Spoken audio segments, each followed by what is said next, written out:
rapidement, avant de commencer, dans la salle, est-ce que c'est plus des profils techniques ou enfin qui a un profil plus technique que...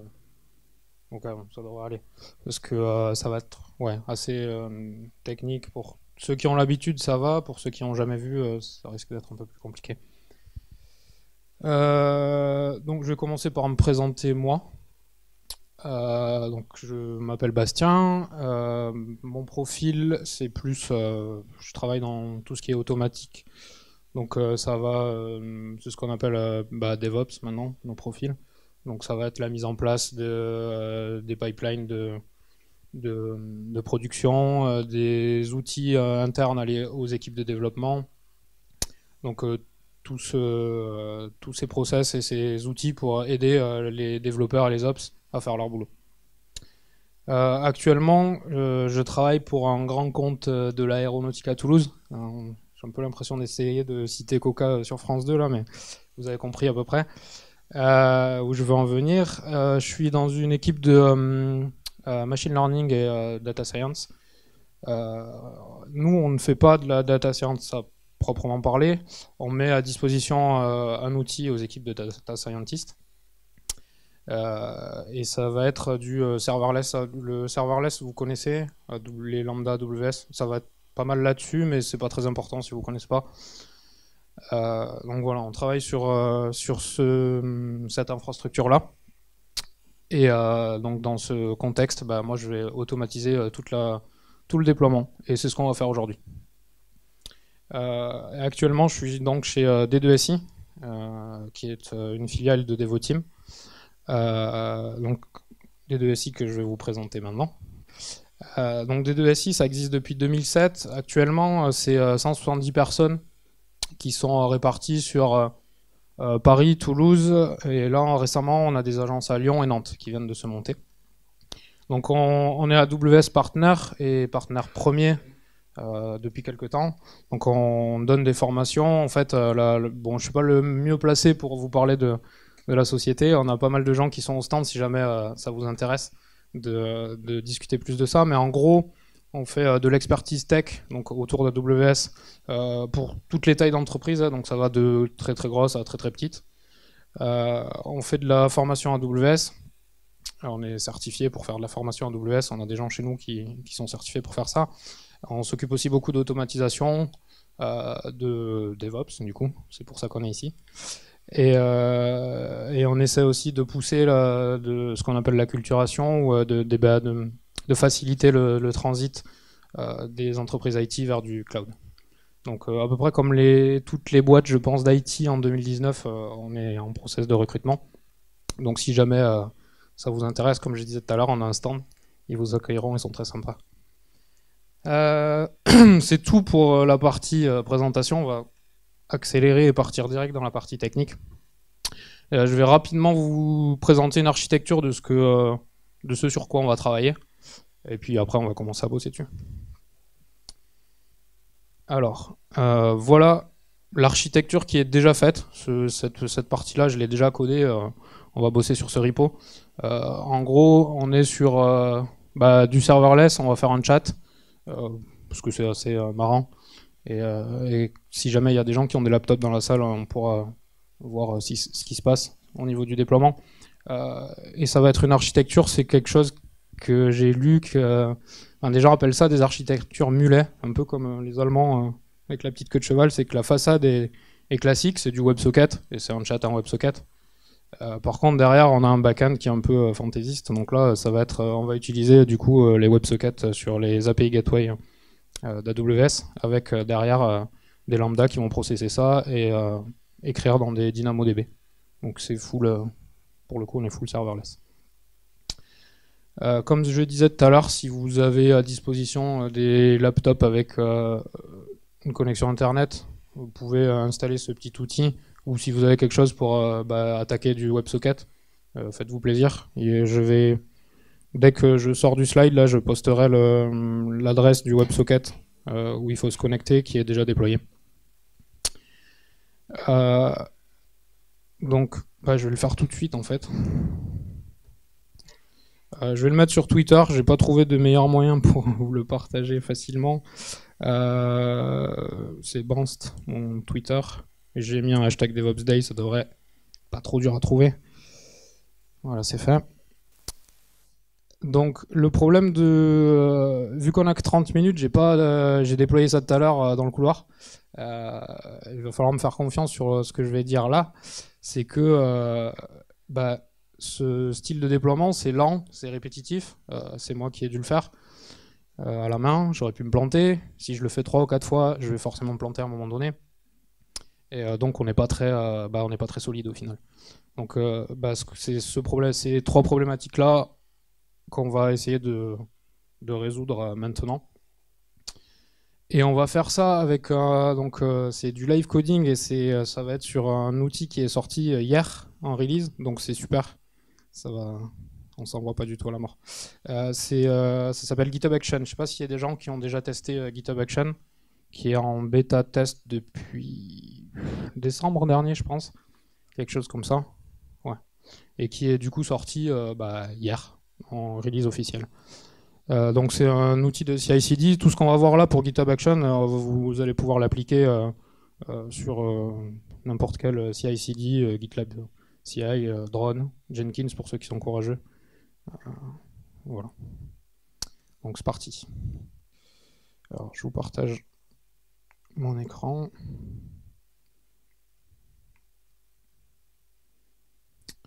Est-ce que tout le monde y voit quelque chose? Ou est-ce que je dois plus zoomer? Ça va? Je suis désolé, je vais devoir poser le micro pour taper en même temps. Ça risque d'être... je vais essayer de jongler, on va voir ce que ça donne.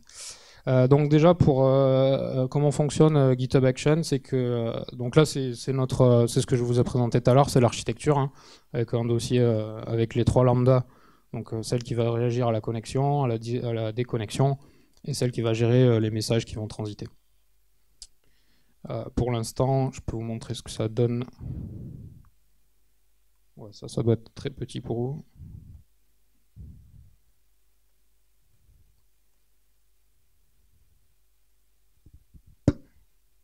Pardon pour le bruit.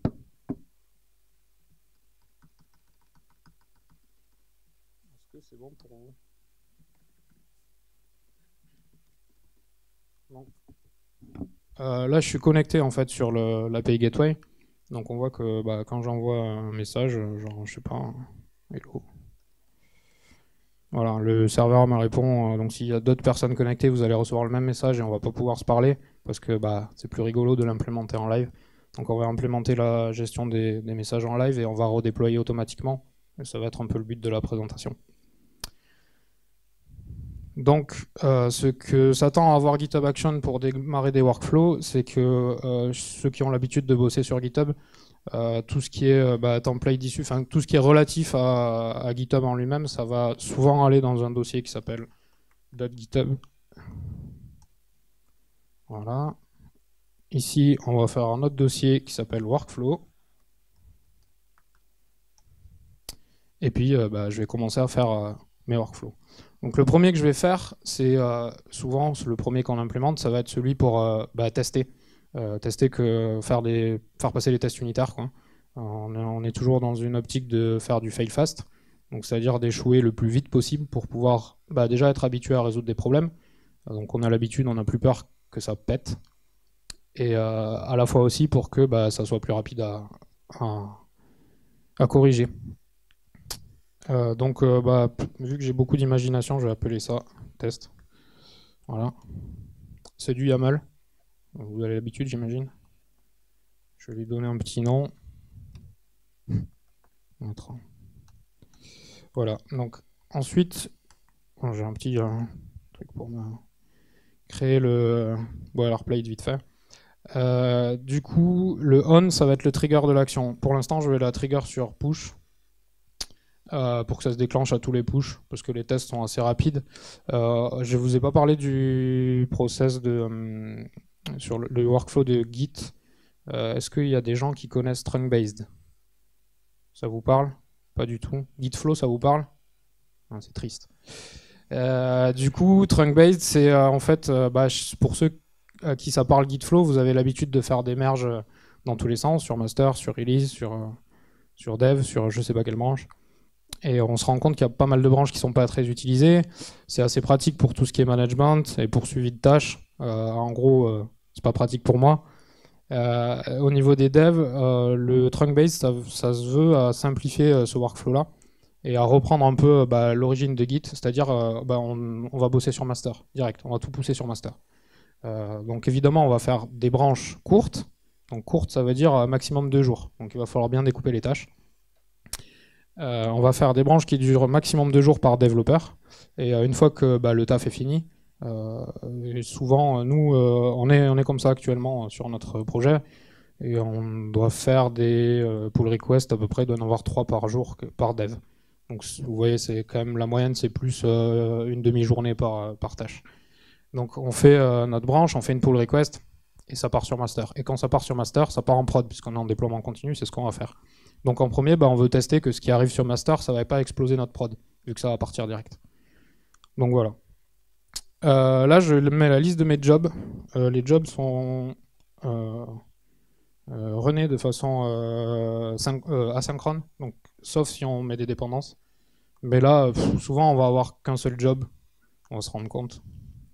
Run-on, c'est la machine sur laquelle je vais tourner. Ubuntu Latest est très bien. Et là, je commence à faire mes steps. Pour ceux qui ont l'habitude de faire du pipeline, ça choque pas trop. Ouais, il va falloir que je pose le micro là parce que ça commence à devenir compliqué. Non, c'est bon, t'inquiète. Merci. Je vais utiliser une image que j'ai déjà. Bon, vous me pardonnez, j'ai un sheet ici. Parce que bon, je suis pas appris par cœur. Et que généralement je fais du copier-coller. L'action de checkout, ce qu'elle fait, c'est que simplement on va checkout le repo. Donc généralement c'est la première action qu'il y a là-dessus, sauf si votre pipeline il touche pas du tout à votre repo, ça arrive, on va en voir un tout à l'heure. Donc là j'ai mon repo qui est prêt. Je l'ai développé en TypeScript parce que j'étais plus à l'aise en vrai sur ce genre de truc là, ça serait plutôt du Go.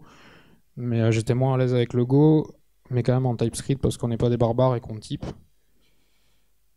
Donc là ce qu'il va me falloir c'est Node pour pouvoir dérouler. Et donc je vais utiliser encore une action. Donc use, c'est des actions. Les actions elles sont soit écrites en JS, soit c'est des containers Docker. Donc si c'est du JS, il va les tourner direct, ça c'est du JS pour le coup. Et si c'est des containers Docker, il va builder le container en premier et faire tourner les steps dedans. C'est un peu plus long avec les containers Docker. Je recopie encore une fois et je vous explique ce que j'ai copié. Hop. Donc j'ai setup node à l'intérieur de mon pipeline.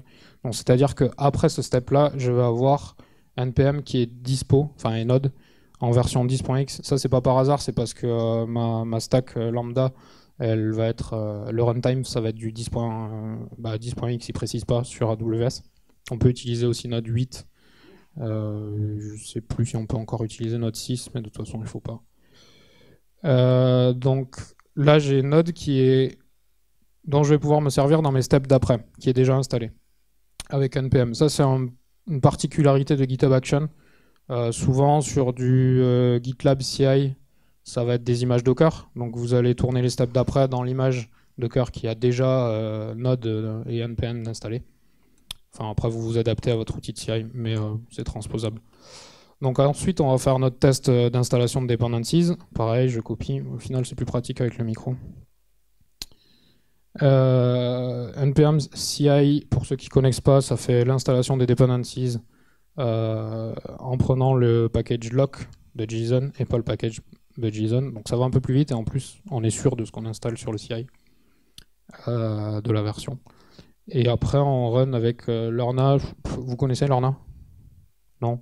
C'est pas très grave. C'est un outil pour gérer des monorepos, donc c'est-à-dire un seul repo avec plusieurs projets dedans. C'est le cas là, en fait. J'ai un seul repo. Par contre, j'ai 3 projets. Si on voit là, il y a des packages.json et puis des fichiers pour les tester, puisque je vais isoler toutes mes lambdas pour que ça c'est. Et si vous travaillez en serverless, je conseille de faire ça. C'est d'essayer tout le temps d'isoler en dev vos lambda, parce qu'en prod elles vont être isolées. Et elles n'auront pas accès l'une à l'autre facilement. Donc si déjà vous isolez en dev, vous allez avoir moins de problèmes sur votre prod. Donc Lorna c'est utilisé pour gérer les. Enfin, c'est du tooling quoi.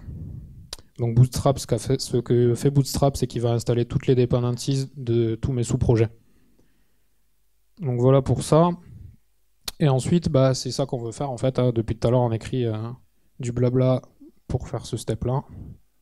C'est que je vais runner mes steps, mes tests, sur mon projet. On va le tester tout de suite. Et puis on va espérer qu'on n'a pas d'effet démo pour aujourd'hui. Alors, on vérifie que j'ai pas committé n'importe quoi. Ok.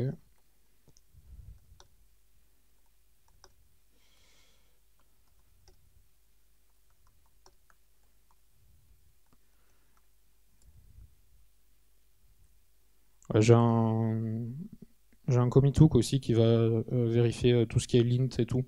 Je le fais direct. Ça se vaut. Soit vous le faites sur le CI, soit vous le faites en direct. Comme ça, il n'y a rien de sale qui part sur le repo. À vous de gérer.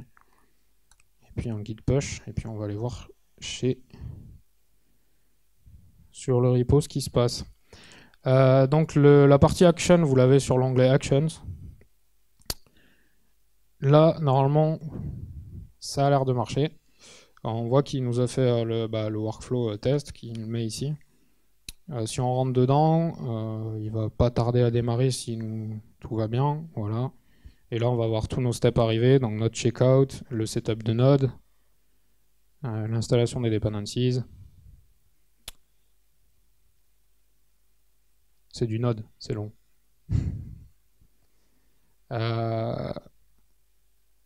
Et ensuite, il va runner nos tests.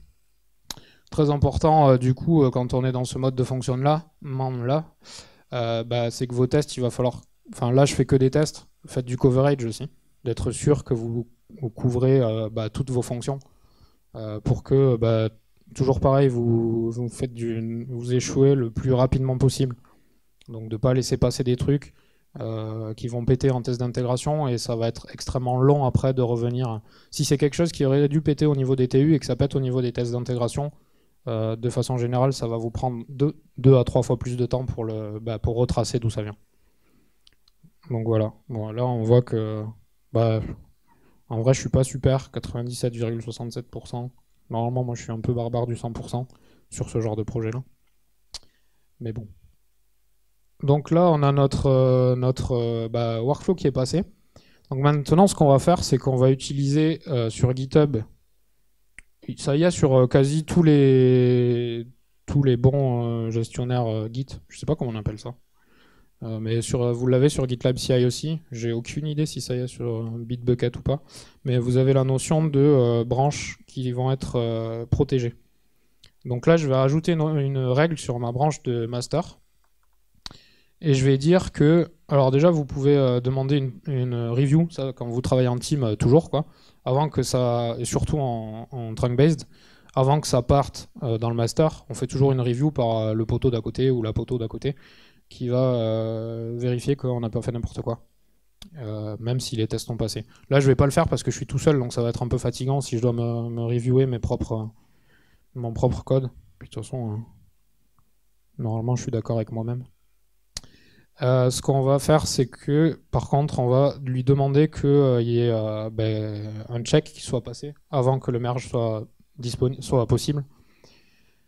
Donc on va demander aussi que la branche elle soit up-to-date avec là où on veut merger, c'est-à-dire avec master. Ça veut dire quoi? Ça veut dire qu'au moment où on va faire le merge, il n'y a pas de conflit. Les conflits ont déjà été résolvés en amont. On a déjà remergé master dans notre branche de travail.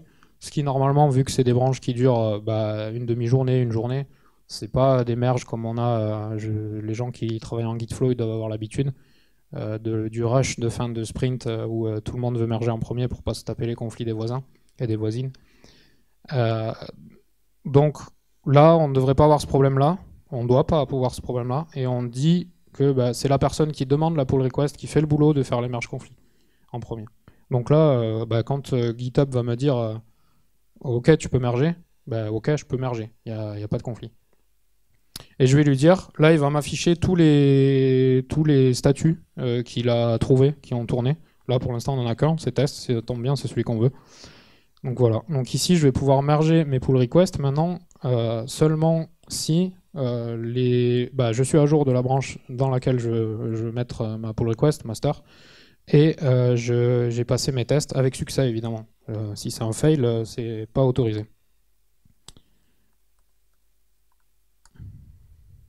Ah, bien joué. Ok, c'est mieux. Donc voilà, ma protection est activée. Donc là, on va faire quelque chose d'assez cool maintenant. Où on en est au niveau du temps? Ouais, ça va. Si vous avez des questions, essayez de les garder pour la fin. Je vais essayer de garder 5 minutes, parce que là, je vais essayer de dérouler le plus possible. Maintenant que notre branche est protégée, que je vous ai dit il n'y a plus de conflit pour le merge, ben en fait, moi, comme je vous ai dit tout à l'heure, je suis assez partisan de l'automation, enfin l'automatisation. Ouais. Et j'ai pas envie j'ai la flemme en fait d'appuyer sur le bouton merge à chaque fois que je dois faire un merge. De toute façon, c'est prêt. Donc, pourquoi ça serait pas mergé automatiquement quand c'est prêt? C'est ce qu'on va faire tout de suite.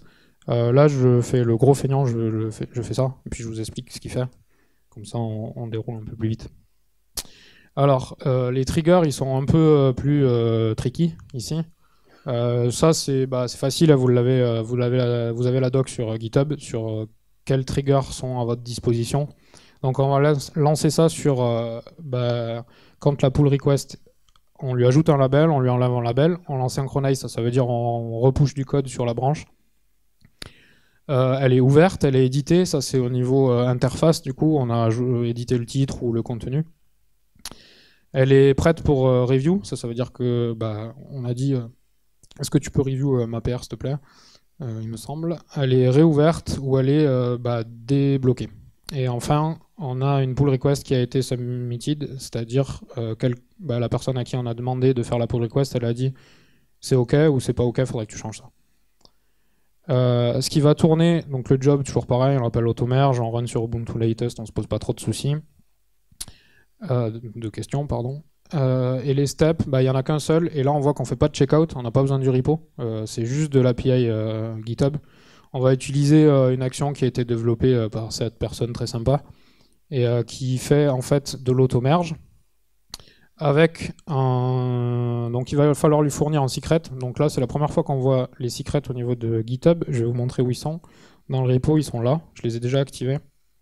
Donc là, on en a qu'on utilisera tout à l'heure pour le déploiement automatique. Et ici, on va utiliser celui-là. À savoir que sur GitHub Action, vous avez toujours un secret qui est qui est disponible par défaut, qui s'appelle GitHub Token. Pourquoi je n'utilise pas celui-là? Parce que pour l'instant, le GitHub Token, il est fait exprès pour qu'il ne retrigger pas de nouveaux workflows. La raison, c'est que vous ne tirez pas une balle dans le pied. Je l'ai déjà fait, donc je peux témoigner. Vous utilisez un token, vous pushez dans un repo, et ça va déclencher un autre job qui trigger un push et qui push dans le repo, voire même le même job en fait. Et puis ça va vite, lui il s'en fout, il voit, il balance, et vous avez 18 000 jobs qui tournent pour rien. Et le cancel bouton, il est un peu martyrisé.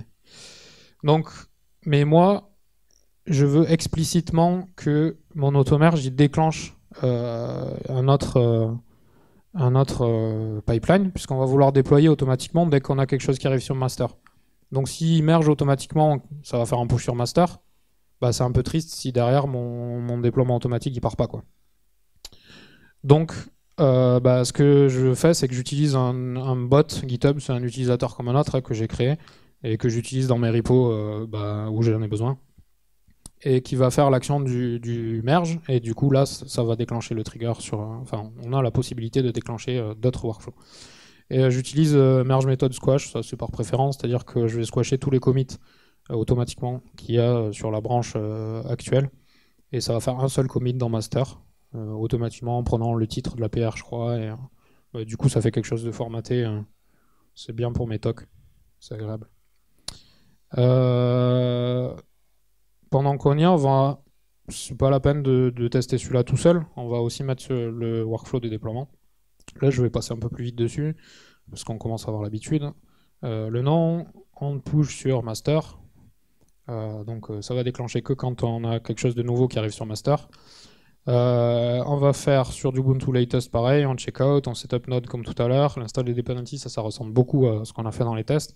On build parce que c'est du TypeScript et que pour l'instant les lambda elles gèrent que du JavaScript. Donc bon, j'ai appelé ça build, c'est du transpile, mais on me pardonnerait. Ensuite, de la même façon que j'ai setup Node, je vais setup la WS CLI pour ceux qui la connaissent et qui ont l'habitude de travailler avec.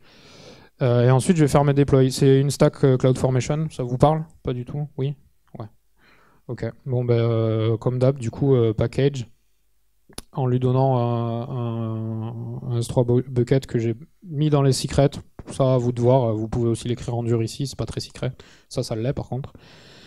Et après, je déploie la stack. Bah, let's go, ajouter ça. Ok.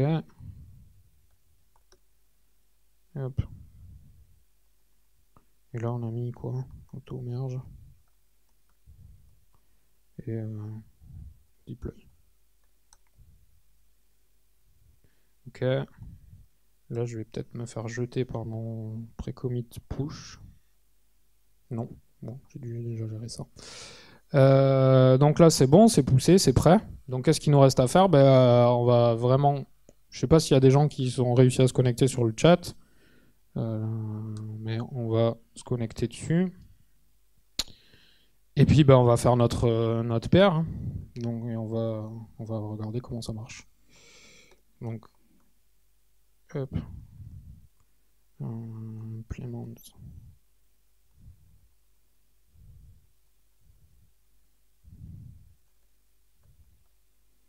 Non. Peut-être le tiret B ça ira mieux. Ok.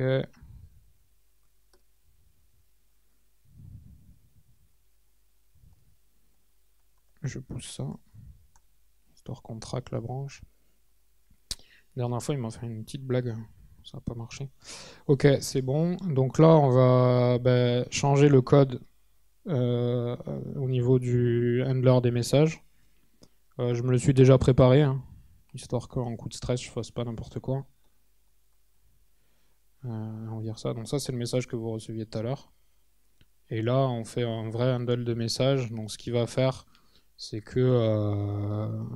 Oui, chut. C'est que je vais récupérer le message depuis l'event et je vais récupérer tous les clients et les clientes qui sont connectés et je vais leur renvoyer le message. Un peu comme un chat facile.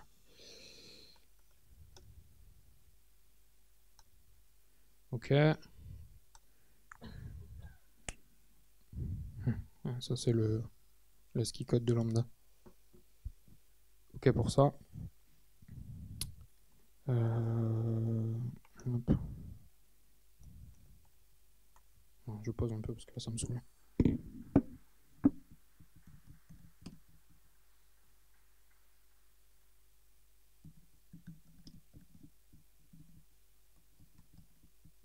Ça va, vous endormez pas trop quand même? Ok, donc on pousse ça. Et après, je vais faire ma pull request. Hein.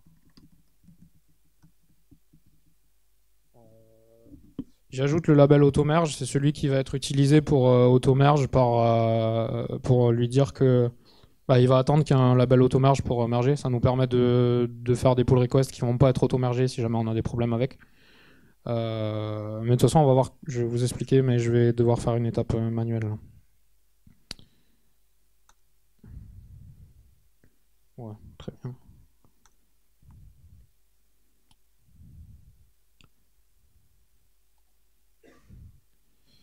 Ok, donc ça c'est notre pull request. Là, on voit que y a les automerges qui sont lancés. On doit en avoir un qui est sur le labeling de cette pull request, l'autre qui doit être sur la synchronisation, c'est-à-dire quand j'ai poussé le code. Là, on voit que notre test est passé. Mais je suis pas sûr que l'auto-merge se fasse parce que pour l'instant, ouais, quoique, il va peut-être avoir de la chance. Parce qu'il est. En fait, auto-merge. Ok, bah, il l'a mergé, on a de la chance. Donc là, normalement, on devrait avoir bah, l'action de deploy qui s'est lancée, puisqu'on a poussé sur master. Donc c'est parti.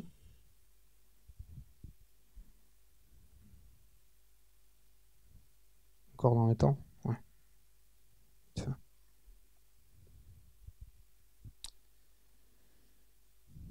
Celle-là, ça va être la plus longue au niveau du déploiement. Là, si vous commencez à avoir des questions, vous pouvez y aller, parce qu'on va regarder le truc se dérouler. Donc on a pour une petite minute, je pense.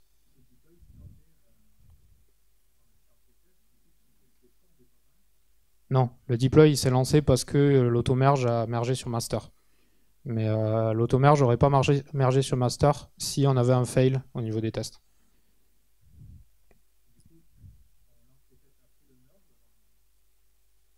En fait, ils vont se lancer. C'est pour ça que j'étais pas sûr que ça passe. C'est que a priori, le auto-merge, vous avez vu la liste à peu près de tous les triggers qu'il y avait. Donc il va se lancer assez régulièrement sur pas mal d'événements. Ce qui se passait, là on a eu de la chance parce qu'on a eu un espèce de petit lag. Mais normalement, ils se lancent en même temps tous les deux. Et les tests n'ont pas fini. L'auto-merge, il est super rapide. Et du coup, il va dire, normalement, il me lançait un message en me disant la pull request n'est pas ready, du coup, je vais pas merger. Euh, Chez nous, ça nous passe pas trop de problèmes parce qu'on a toujours une review. Et la review, elle est forcément plus longue que le passage de test. Là, j'avais pas de pull request review et en fait, on n'a pas encore d'événements sur GitHub qui sont proposés pour déclencher un trigger quand ma pull request est prête à être mergée. Cet événement-là, il n'existe pas encore. En tout cas, je suis pas au courant. Si quelqu'un le connaît, euh, amen. Voilà.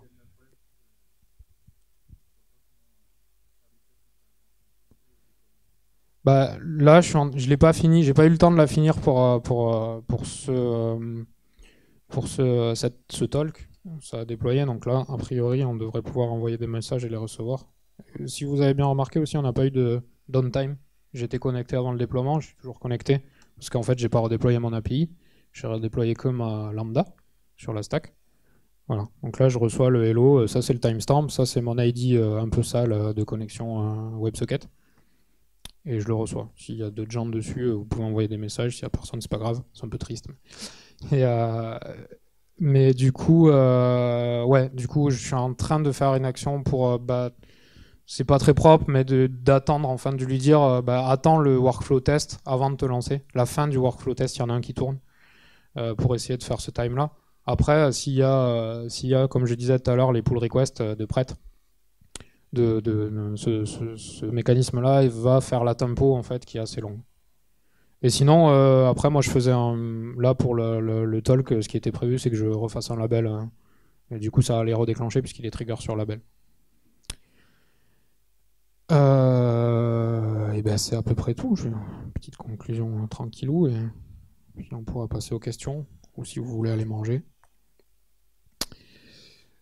Donc, donc maintenant on est tranquille. L'idée du talk aussi c'était de vous montrer que ça on peut le faire en 30 minutes en fait. Bon c'est pas vrai parce que j'ai fait du copier-coller un peu partout, mais en gros en 1 heure c'est faisable. Quand tout est prêt, ça déroule. Donc c'est que ça. Je sais pas si chez vous, il y a beaucoup de gens là au niveau des techniques qui sont en déploiement continu est-ce que des gens travaillent comme ça? Ok. Un, deux, trois. Voilà. C'est pas beaucoup.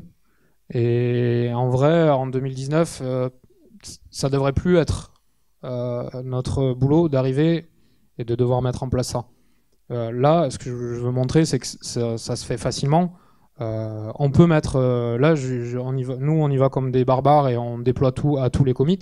C'est pas obligatoire. On peut mettre un buffer qui est, par exemple, un tag. On dit j'attends que ça tag. Si vraiment j'ai envie qu'il y ait un buffer humain derrière l'action de déployer, je vais pas trigger sur push master, je vais trigger sur tag master. Mais c'est une ligne à changer. Ça prend 2 minutes si on est lent et qu'on a un micro à la main. Ouais.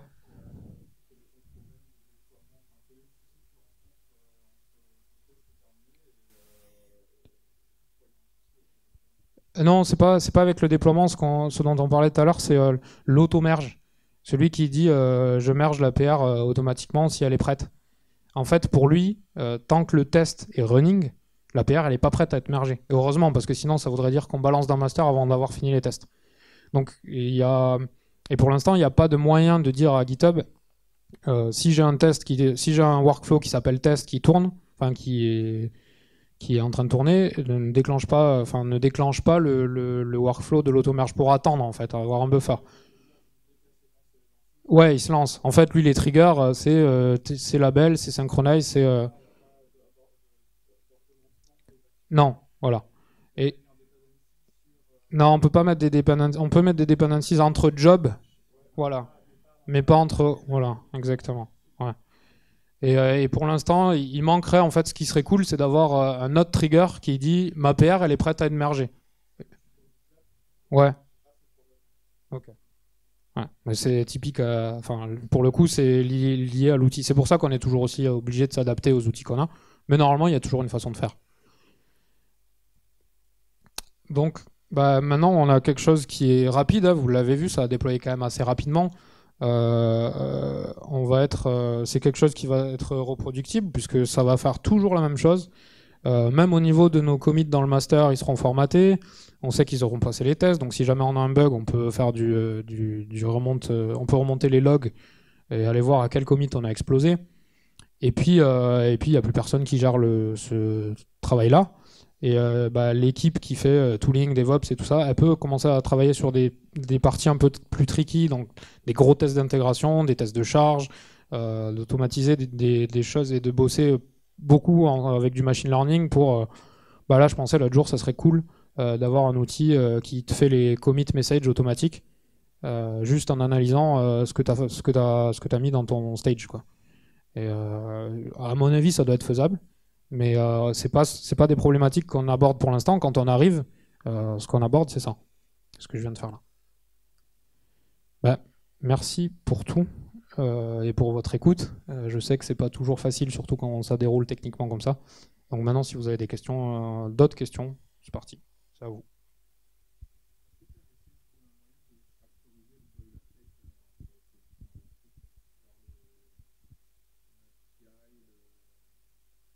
Pour le réutiliser à chaque fois?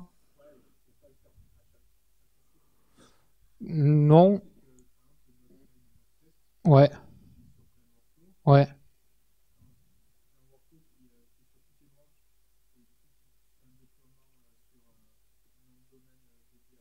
Mhm. Bien sûr.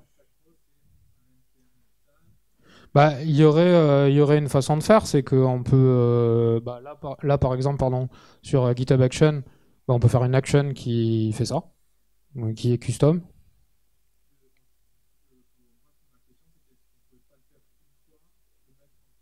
Ah si, bah, on peut faire un repo sur GitHub, on peut faire un repo template qui a déjà les actions de prête. Et quand on... Non plus. Ah oui, avoir un seul... alors pour l'instant, on peut pas. Avoir un seul workflow qui est templaté et qui, selon le trigger, va chercher... ouais. Euh, là, les nodes modules sont en cache. Quand on va même si on fait avec un autre workflow, il y a un système de cache derrière, hein. Donc c'est assez rapide. Mais sinon, il n'y a pas de manière de templater le workflow et dire selon là où tu run. Avec un container, ouais, c'est faisable. Ouais, ouais. Et il aura son cache normalement qui reste. C'est ça. Normalement, c'est assez rapide. Après, le petit souci, la façon dont c'est implémenté sur les actions, l'action, c'est un repo GitHub tout le temps. Et donc, si c'est un Docker, il le build. C'est un Docker file dans le repo, mais il va quand même chercher le repo de l'action et le builder. Mais ouais, bon, c'est pas très long non plus. Hmm.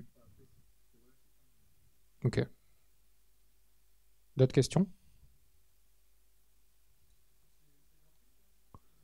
Alors c'est gratuit c'est un peu comme d'hab sur GitHub, c'est gratuit sur les repos open source. Il y a une partie de gratuité sur les repos private. Avec... Ouais, il y a un free tier ouais, sur les repos private.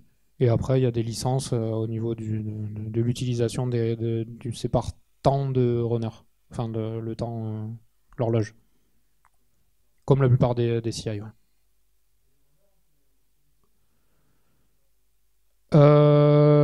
Bonne question. Je sais pas. Je sais qu'à disposition, on a du Ubuntu, du macOS et du Windows. Voilà. Après, sinon,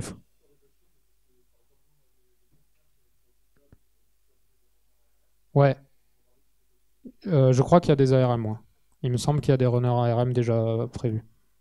Et il y a une chose de bien qu'on peut faire aussi que j'ai pas montré là, qui s'applique plutôt sur des librairies où on peut mettre des matrices. J'aurais pu mettre une matrice de version de Node et une matrice de runner. Et en fait, mon test, il serait passé sur Ubuntu, sur Windows, sur macOS, sur ARM, avec la version Node 8, Node 6, et tout en parallèle. Ouais, ça c'est cool. C'est comme Travis. Hein.